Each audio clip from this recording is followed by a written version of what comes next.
Dobrodošli u dubinsku analizu obrazovanja budućnosti. Danas istražujemo kako veštačka inteligencija transformiše samu srž učenja, vođeni vizijom i istraživanjima stručnjaka iz CRAIE centra iz Beograda. Zamislite scenario, intervju za posao u bliskoj budućnosti. Više se ne gleda vaša biografija ili godine iskustva. Ključni zadatak je: postavite 3 suštinska, duboka i kreativna pitanja AI sistemu. Ocenjuje se vaša sposobnost navigacije kroz more informacija. Na čelu ove revolucije kod nas stoji CRAIE, Centar za robotiku i veštačku inteligenciju Fakulteta za obrazovanje učitelja i vaspitača. Njihov kredo je jasan: pedagogija ispred tehnologije. Tehnologija je samo moćan alat u službi dubokog ljudskog saznanja. Obrazovanje više nije proces preuzimanja statičnih zip fajlova punih činjenica koje mozak brzo zaboravlja. CRAIE promoviše stvaranje žive, dinamičke mreže razumevanja gdje se znanje ne skladišti, već se aktivno gradi kroz iskustvo i povezivanje. Suština ove promjene je model obrnute učionice. Teorija se savladava kod kuće kroz interaktivne AI sisteme, dok se u školi dragoceno vrijeme koristi za rješavanje realnih kompleksnih problema, kritičku debatu i intenzivan timski rad pod vodstvom nastavnika.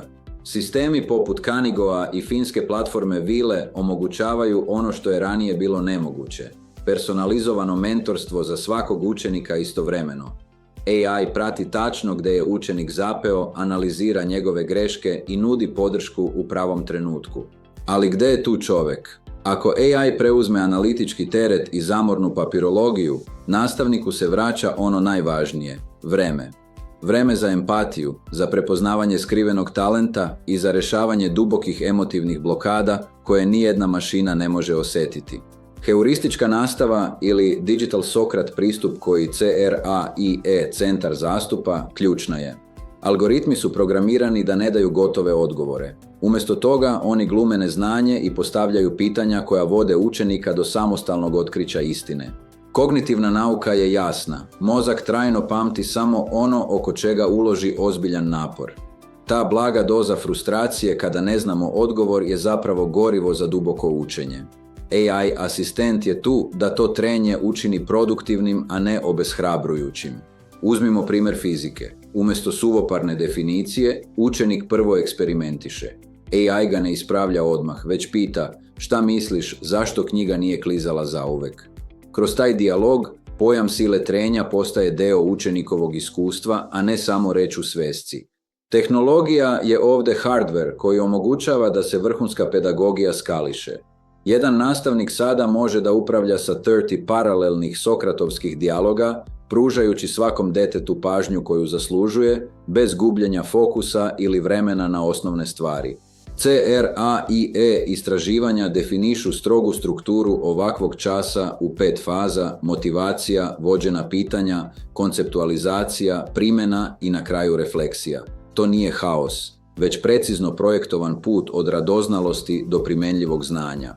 U ovom novom ekosistemu nastavnik je dirigent i glavni arhitekta. Dok tehnologija vrši mikromanagement pojedinačnih pitanja, čovjek je taj koji daje završni okvir, moralni kompas i krajnji smisao celokupnom iskustvu učenja u učionici. Ulazimo u fazu imerzije. Uz pomoć VR tehnologije, učenje istorije više nije samo čitanje o prošlosti. To je ulazak u rimski koloseum, proživljavanje atmosfere i stvaranje autobiografskog sećanja na lekciju, što garantuje trajno usvajanje znanja. CRAIE centar istražuje upotrebu hearables senzora koji u realnom vremenu prate nivo koncentracije. Ako sistem detektuje kognitivno preopterećenje, on automatski usporava tempo lekcije ili menja zadatak, prilagođavajući se biologiji deteta. Etika je u srcu svega. Ovi senzori ne služe za ocjenjivanje ili nadzor, već isključivo za redizajn pedagoškog materijala. CRAIE se strogo pridržava humanocentričnih standarda koje propisuje UNESCO, štiteći privatnost i integritet svakog učenika. Tradicionalno ocjenjivanje od 1 do 5 je prevaziđeno. To je samo jedna fotografija na kraju godine. Nama treba formativno ocjenjivanje, digitalni GPS koji u svakom trenutku pokazuje gdje je učenik na svom putu i kako da najbrže stigne do cilja. Cilj CRAIE centra je da transkript kompetencija zameni prosjek ocjena. Pratimo dinamičku mapu savladanih veština, dubinu artikulacije i sposobnost kritičkog prikupljanja dokaza, čineći sam proces razmišljanja vidljivim i merljivim. Postoje i rizici. Ako AI koristimo samo kao prečicu da završimo zadatak bez razmišljanja, gubimo bitku. Moramo spriječiti scenario prazne glave. AI mora biti partner za debatu koji nas tera da preispitujemo sopstvenu logiku i produbljujemo mišljenje. Zato je edukacija edukatora ključna. CRAIE centar je već sproveo obuke za preko 1000 prosvjetnih radnika u Srbiji, učeći ih kako da pedagoški plivaju u digitalnom ekosistemu i kako da postanu arhitekte obrazovanja za 21. vek. Ipak, suočavamo se sa ogromnim jazom. Tehnologija ide brzinom svetlosti, dok mi često u školama još uvijek popravljamo krovove. Redizajn obrazovanja zahteva ne samo novu pedagogiju, već i infrastrukturu koja može da prati ovu kreativnu viziju. Rješenje leži u strateškom trojstvu. Fleksibilan kurikulum orijentisan na ishode, osnažen nastavnik kao mentor i odgovorna primjena AI alata. Ovi elementi zajedno grade okruženje u kojem deca ne uče samo šta je istinito, već pre svega šta je ispravno. U svetu gdje su svi odgovori dostupni jednim klikom, prava veština više nije memorisanje. To je sposobnost formulisanja pravog pitanja u simbiozi sa AI. Hvala vam što sa CRAIE centrom gradite bolju budućnost obrazovanja. Do sljedeće analize.